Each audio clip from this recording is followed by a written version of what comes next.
తెలంగాణలో Telugu Desam party cycle సవారీకి రంగం సిద్ధమవుతోందా? అందులో భాగంగానే నారా లోకేష్ గారిని ప్రముఖ ఎన్నికల వ్యూహకర్త ప్రశాంత్ కిషోర్ కలిశారా అంటే అవునని సమాధానం ఇస్తున్నారు కొంతమంది రాజకీయ విశ్లేషకులు. ఈ నేపథ్యంలోనే ఇదే అంశం మీద మనం విశ్లేషణ చేసుకుందాం. ప్రస్తుతం మనతో పాటు ఉన్నారు తెలుగుదేశం పార్టీ రాష్ట్ర అధికార ప్రతినిధి సూర్యదేవర లత గారు. లత గారితో మాట్లాడుతాం. లత గారు నమస్తే అండి. నమస్తే కృష్ణ. లత గారు, తెలంగాణలో తెలుగుదేశం పార్టీ సైకిల్ సవారీకి రంగం సిద్ధం అవుతుందని, అందులో భాగంగానే నారా లోకేష్ గారిని ప్రశాంత్ కిషోర్ కలిశారు అన్నట్లుగా కొన్ని వార్తలు వస్తూ ఉన్నాయి. ఇంతకీ అసలు ప్రశాంత్ కిషోర్ నారా లోకేష్ గారిని కలవడం వెనుక కారణం ఏంటి? నిజంగా తెలంగాణలో తెలుగుదేశం పార్టీకి మళ్ళీ జవసత్వాలు నింపుకోబోతుందా పార్టీ అంటే ఏం చెప్తారు? తెలంగాణలో తెలుగుదేశం పార్టీ ఆవశ్యకత చాలా అవసరం. ఎందుకంటే ఇన్ని సంవత్సరాలు, అంటే ఇప్పుడు అధికారం కోల్పోయి 20 సంవత్సరాలు అయింది తెలుగుదేశం పార్టీ తెలంగాణలో. అంటే జాయింట్ స్టేట్ తర్వాత మళ్ళీ అధికారంలో లేదు. ఒక బీఆర్ఎస్ కి ఒక ఛాన్స్ ఇచ్చి చూశారు. బీఆర్ఎస్ అనేది ఒక అట్టర్ ఫ్లాప్ అనేది, ఎందుకంటే ఏదైతే సెంటిమెంట్ తో కూడుకున్న పార్టీగా తీసుకొచ్చారు.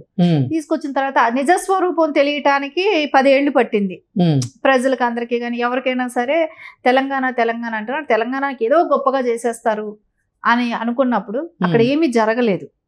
సో ఏదైనా కాళేశ్వరం కట్టినా అదొక వాళ్ళు సంపాదించుకోవటం కోసమే 1,00,000 కోట్ల రూపాయలు దానికి తగలబెట్టడం కానివ్వండి, ఇలాంటివన్నీ ఏది చేసినా వాళ్ళ సొంతంగా సంపాదించుకునే రకంగా చూసుకున్నారే కానీ అక్కడ ఏది కూడా డెవలప్మెంట్ అనేది గతంలో ఏం జరిగాయో అది నీళ్లు, నిధులు, నియామకాలు అనే అంశాలతో తెలంగాణ ప్రజల్ని మభ్యపెట్టి వారు సొంతంగా వారి కుటుంబం మొత్తం కూడా ఆస్తులను కూడబెట్టుకుందే తప్ప తెలంగాణ రాష్ట్రం వారి వల్ల ఉపయోగం పొందింది అయితే ఏమి లేదంటారా?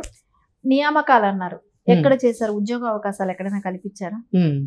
సరే నీళ్ళు అన్నారు. నీళ్ళు కాళేశ్వరం ప్రాజెక్టు కట్టడం మూలన ఎంత నష్టం అనేది తెలిసింది కదా. అంటే గతంలో చెప్పినప్పుడు అందరికీ కూడా ఇది కావాలనే చెప్తున్నారు. ఉమ్మడి స్టేట్గా ఉన్నప్పుడు అది కష్టం అవుతుంది అనేది ఒక డిస్కషన్ వచ్చినప్పుడు కూడా ఏమన్నారు, అది కావాలనే చెప్తున్నారని అన్నట్టే చేశారు. సరే 1,00,000 కోట్లు పెట్టాడు, బూడిదలో పోసిన పన్నీర్ వేశాడు.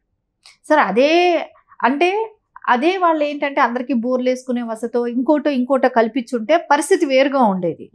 సో ఇక్కడ ఏం జరిగింది, మొత్తం ప్రాజెక్ట్ అంతా అన్ని కోట్లు పెట్టడం కన్నా కూడా సో వాళ్ళకి ఇంకొంచెం అలాంటి కష్టమైన చోట రైతులకి ఇంకొంచెం సబ్సిడీ ఇవ్వటము, ఉచిత కరెంట్ అనేది ఎట్లాగా ఉంది, ఇంకొంచెం వాళ్ళకి ఇంకా బెనిఫిట్స్, విత్తనాలు ఫ్రీగా ఇవ్వటము, ఇట్లాంటివన్నీ కూడా చేస్తుంటే గిట్టుబాటు ధర ఇవ్వటము, ఇలాంటివి చేస్తుంటే రైతులకు బాగుండేది.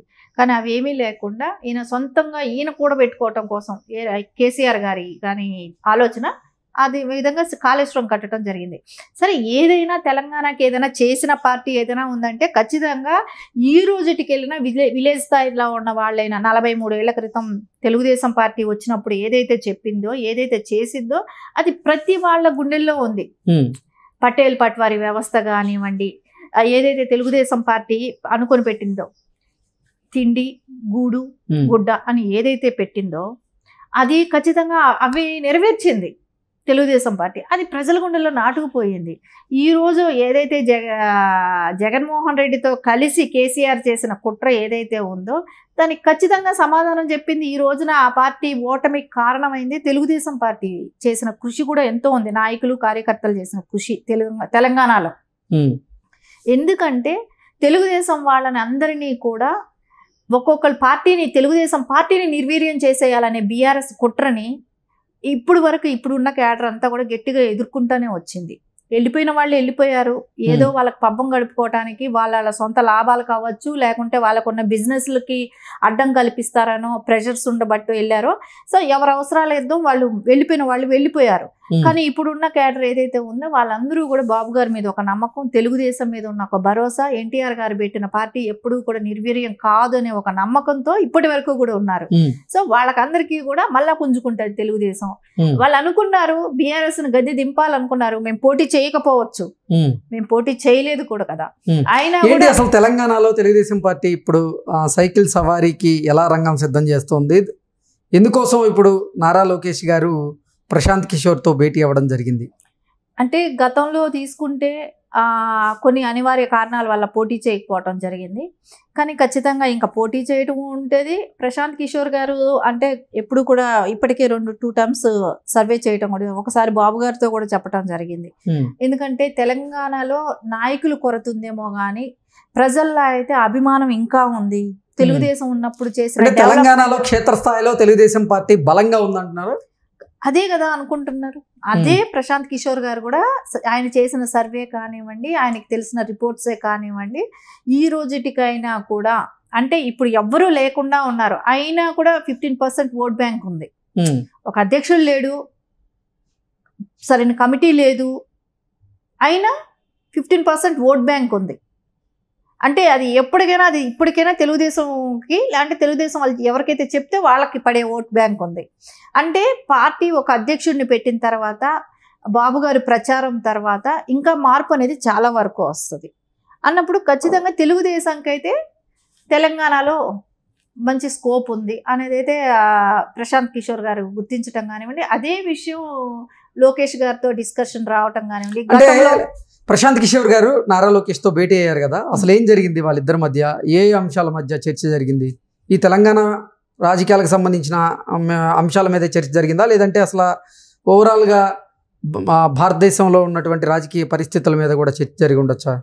అంటే ఇప్పుడు ఓవరాల్గా అంటే రాజకీయ వ్యవస్థ ఎలా ఉంది ఏంటి అనేది ఒక చర్చతో పాటు తెలంగాణలో తెలుగుదేశంకున్న ఆపర్చునిటీస్, తెలంగాణలో తెలుగుదేశం పార్టీ మళ్ళీ ఎలా పుంజుకోవాలి అనేటువంటి సలహాలు సూచనలు ఏమన్నా ప్రశాంత్ కిషోర్ లోకేష్ గారికి ఇవ్వడం జరిగిందా?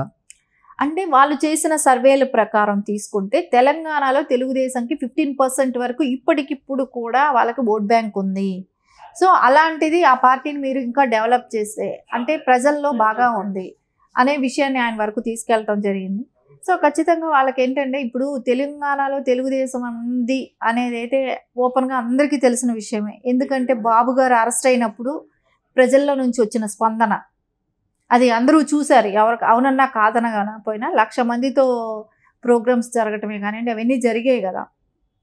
అందువల్ల తెలంగాణలో తెలుగుదేశం అనేది ఖచ్చితంగా ఉంది అనేది వాళ్ళు చెప్పకపోయినా కూడా ఇన్ని సంవత్సరాలు కూడా కార్యకర్తలు ఈ పార్టీలో నమ్ముకున్న వాళ్ళు ఇంకా కూడా పార్టీ ఆఫీస్కి రావటం, వాళ్ళు ప్రోగ్రామ్ చేయటమే కానివ్వండి ఇవన్నీ జరుగుతూనే ఉన్నాయి కదా. సో తెలుగుదేశం పార్టీ అనేది అయితే తెలంగాణలో ఆపర్చునిటీస్ ఉన్నాయి అనే విషయం ఆయన తెలపటం జరిగింది.